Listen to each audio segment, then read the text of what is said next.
Hi everyone, welcome back to our channel. So today in this video I'm going to show you how to pay for Discord Nitro with Gcash. So let's get into the video. So firstly open up Discord and then log into your account.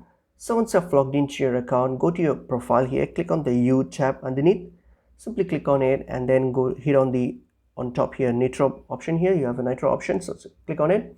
And then now we're going to choose a plan that you want to get it. So for example, just this one. And then now here, so simply select how do you want to pay for it. So you just choose the plan and then hit on purchase. So when you hit on purchase, this will take you to the payment methods via the Google Play.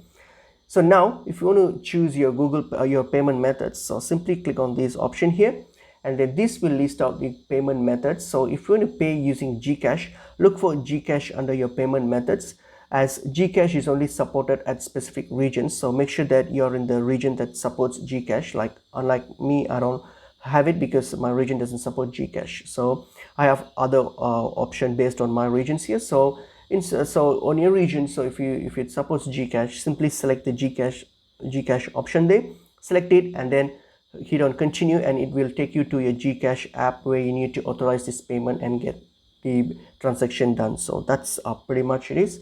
I hope this video was helpful to you all. I'll see you in another video. Thank you.